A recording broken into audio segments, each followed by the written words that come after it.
मैं आपका दोस्त सोनू अजीज और आप देख रहे हो यस यस बहुजन।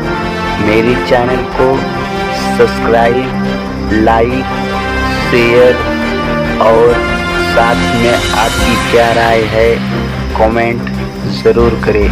धन्यवाद, नमस्कार, जय हिंद।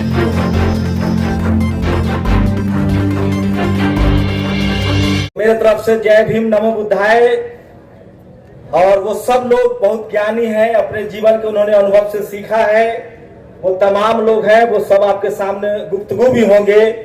मैं 5 मिनट का समय लूंगा और भंते जी का आशीर्वाद है मेरे ऊपर, उनकी कृपा दृष्टि करुणा है और मैं मीडिया का छात्र हूं तो उसी लिहाज से बात करूंगा। आप कल्पना नहीं कर सकते हैं कि इस देश के 90% लोगों के पास 3% संसाधन है। आज के डेट में इस देश का जिसको हम बहुजन समाज कहते हैं, जो किसान जातियां हैं, कुछ लोगों को लगता होगा SC ST OBC हैं, उनके पास जमीनें नहीं है, लेकिन जिनके पास थोड़ी बहुत जमीनें हैं उनका भी शोषण होता है और वही मैं आपको बताने की कोशिश करूंगा।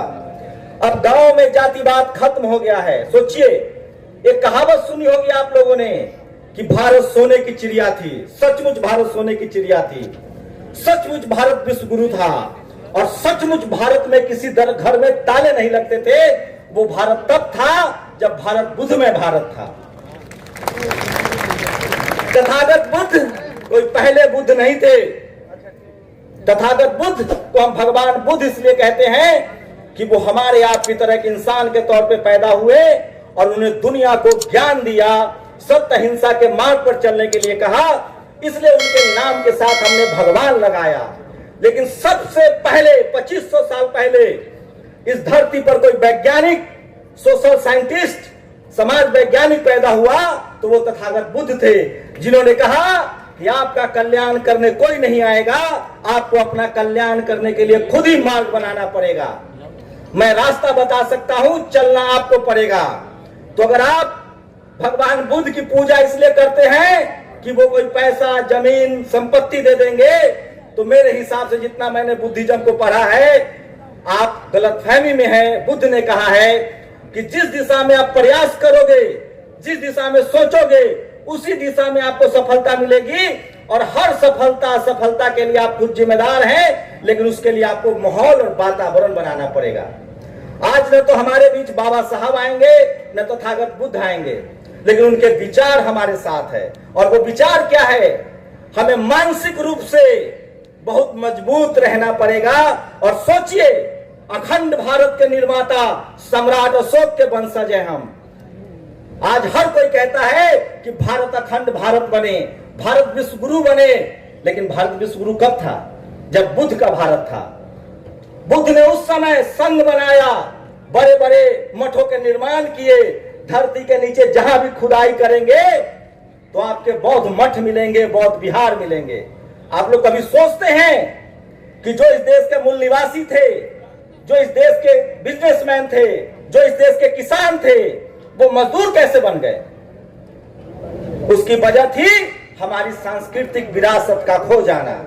हमने बुद्ध को भूल गए, हम धर्म को छोड़ दिया, हम अपने भाईचारा से अलग हो गए और हमें सांस्कृतिक रूप से गुलाम बना दिया गया।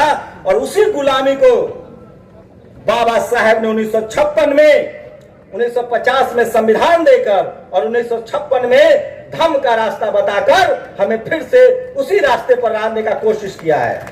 अगर आपको कोई कहता है ये किसी एक जाति का धर्म है, विचार है, तो वो आपको ठग रहा है। वो इस देश के मूल निवासियों का धर्म है और हम लोग दया, करुणा, भाईचारा, वो तमाम पशु पक्षी जो मानवीय गुणों से भरपूर थे, जो मानव के दोस्त थे, उनको बचाने का बुद्ध ने अभियान चलाया था। तो आपके सांस्कृतिक विरासत, कल्चरल जो डाइवर्सिटी है, उसको हड़प लिया गया है। और भंते सुमित रतन जी का मैं बहुत बहुत साधुवाद करता हूं कि आज के दौर में जब बोलने पर ताला है, चारों तरफ डर है, चुप्पी है, एक भंते अपने सांस्कृतिक, सामाजिक, राजनीतिक और आर्थिक अधिकार के लिए रात दोपहर के 3 बजे और रात के 2 बजे संघर्षरत है, उनके लिए एक बार ताली बजा के स्वागत कीजिए। आपको गोरखपुर से सीखना पड़ेगा, इसी गोरखपुर से सीखना पड़ेगा। आपको कहां जाने के लिए कहा जा रहा है और लोग संसद जा रहे हैं। आपकी ताकत संसद में है, संविधान में है, किताबों में है। और भंते सुमित रतन जी जैसे लोग जिस दिन हमारे भंते घरों से निकलकर सांस्कृतिक, राजनीतिक और आर्थिक बदलाव के लिए कोशिश करेंगे, तभी हमारा बदलाव होगा। और एक बात और सुन लीजिए आप लोग, बिना टीवी अखबार के आपके नेता 1-2 बार गलती से सत्ता में आ जाते हैं, सत्ता बनाए नहीं रख सकते हैं। तो ये सांस्कृतिक विरासत, राजनीतिक विरासत और आर्थिक विरासत की लड़ाई है। इसलिए धम्म की तरफ बढ़िए, बुद्ध के विचारों को अपनाइए। और कोई गैर नहीं है, कोई दुश्मन नहीं है, हम सब अहिंसा के मानने वाले लोग हैं, धम्म को मानने वाले लोग हैं, इंसानियत को मानने वाले लोग हैं, पशु पक्षी नदी नाला से प्यार करने वाले लोग हैं। लेकिन हमें दुख तब होता है जब हम लोगों को मजदूर, लाचार और बेबस बना दिया गया है। आज बहुजन समाज का आदमी कलेक्टर हो, मंत्री हो, एसपी हो, डीएम हो, उनसे एक बार पूछिए जाकर। अब जातिवाद गांव में नहीं है, जातिवाद गांव में खत्म हो गया है। किसी मजदूर को नहीं मार सकते हैं, और जो गांव में जातिवाद कर रहा है उसको सजा हो रही है। अब जो जातिवाद है वो media, judiciary, college, university, bureaucracy, business, powers, sports, film, जहां पैसे का स्रोत है वहां जातिवाद है। और अब बहुजन समाज के पढ़े लिखे लोग जातिवाद के शिकार हो रहे हैं। हम जब तक अपने धम्म के रास्ते पर, बाबा साहब ने सारे प्रयोग किए और अंत में उन्होंने अपनी किताब लिखी बुद्ध एंड धम्मा। क्यों लिखा उन्होंने लास्ट में वो किताब? क्यों 1956 में उनका सबसे बड़ी रैली हुई, धम्म की तरफ चलो। भारत में जब तक हम लोग अपने सांस्कृतिक विरासत की तरफ नहीं लौटेंगे, हमारा राजनीतिक विरासत, सामाजिक विरासत नहीं मिल सकता है, हम आर्थिक रूप से सुदृढ़ नहीं होंगे। और उसका रास्ता है बौद्ध धम्म का रास्ता। ये धम्म है, विचार है। मैं दावे के साथ कह सकता हूं कि दुनिया का कोई भी नागरिक धम्म के विचार पर चलेगा, वो अमानवीय नहीं हो सकता है, वो क्राइम नहीं कर सकता है, वो सबसे श्रेष्ठ मानव होकर निकलेगा। और मैं दावे के साथ कह सकता हूं कि भारत का कोई नागरिक जो धम्म पर चलेगा, वो कभी लाचार, बेबस, गरीब, डरपोक नहीं होगा। नहीं भरोसा है तो आजमा के देख लीजिए, मैं उसका जीता जागता उदाहरण हूं। एक गरीब, लाचार, बेबस किसान के घर पैदा हुआ, मजदूर के घर पैदा हुआ, एजुकेशन ली, और जब धम्म के विचारों को समझा तो आपके सामने बोल रहा हूं। इसलिए तथागत बुद्ध और बाबा साहब अम्बेडकर, फूले पेरियार, तमाम महापुरुषों के विचारों को आत्मसात कीजिए, आगे बढ़िए।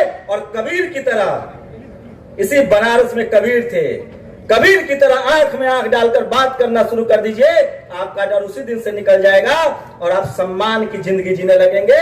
और वो रास्ता एक ही है, तथागत बुद्ध का रास्ता, धम्म का रास्ता, जो मानव कल्याण का रास्ता बताता है। और उस पर प्राउड कीजिए कि आप सम्राट अशोक के वंशज हैं, आप धम्म के अनुयायी हैं, जो हिंसा, गैर बराबरी, भेदभाव और वैज्ञानिक दृष्टिकोण को अपनाता है और इन तमाम बुराइयों को खत्म करता है। इसलिए धम्म में अगर कोई एक बुराई निकाल दे तो मैं धम्म छोड़ दूंगा। इसलिए मैं कह रहा हूं, हम पूरी दुनिया को रास्ता दिखाने वाले। अंत में जब दुनिया के किसी देश में भारत के राष्ट्रपति, प्रधानमंत्री जाते हैं तो कहते हैं हम बुद्ध की धरती से आए हैं। इसलिए बुद्ध को आत्मसात कीजिए, उनको पढ़िए। उनके पढ़ने से, उनके रास्ते पर चलने से आपकी बीमारी, आपकी गरीबी, आपकी अशिक्षा, आपकी लाचारी, आपकी बेबसी और आपका डर खत्म होगा। क्योंकि बुद्ध वो ताकत है जो अंगुलीमाल को भी धम्म के रास्ते पर ला देता है।